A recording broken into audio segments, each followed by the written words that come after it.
One of the books that I initially didn't like upon reading, but I just recently gave another try because a friend inspired me to do so, is Ulysses by James Joyce. Now, I have to admit something that feels almost embarrassing to say as someone who loves literature.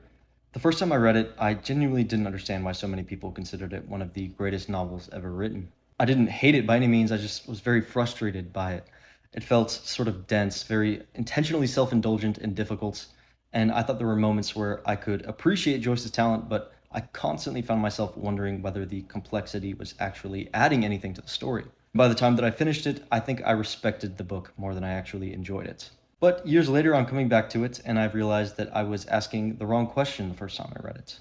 I think the mistake I made the first time reading it was treating Ulysses like a traditional novel. I was looking for characters whose thoughts would be presented in a familiar way, but Joyce isn't really interested in giving us that. What he's attempting to do is something I think far stranger and in many ways far more ambitious.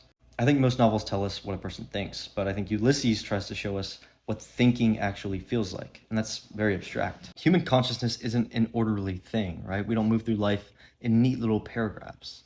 We remember something from 20 years ago because of a smell. We interpret ourselves, we daydream, we obsess over things that don't matter. We think profound thoughts one moment and ridiculous ones the next. And I think Joyce captures all of that. And as I reread the novel, I become increasingly fascinated by how accurately it portrays the experience of being alive inside your own mind. The protagonist, Leopold, spends much of the novel doing ordinary things. He's walking through Dublin, he attends a funeral, he's, eating lunch, wandering the streets, whatever it may be. Yet beneath those ordinary actions is a very endless stream of memories, of anxieties, desires, of observations, associations, you name it. And the external events of the book are relatively simple.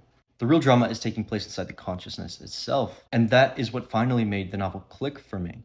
It's about the hidden richness of everyday life. Joyce takes a day that, from the outside, appears completely ordinary and reveals an entire universe beneath the surface. And I think that's what struck me most in this novel, is how human it is. I think for all of its reputation as a difficult intellectual exercise, I think Ulysses is full of loneliness and longing and love, insecurity, embarrassment, hope, all the things that we normally feel as humans. And beneath all the, literary experimentation is a surprisingly compassionate view of people. I think Joyce seems fascinated by people, not in the heroic sense, but because they're very ordinary, and perhaps that's why my opinion has changed so dramatically. I think when I first read Ulysses, I was focusing on trying to understand the book, and this time I focused on experiencing it. Those are two very different things, and once I stopped trying to treat it like a puzzle that needed to be solved, like we naturally do, or at least I do with novels, I think I began to appreciate what Joyce was actually trying to do.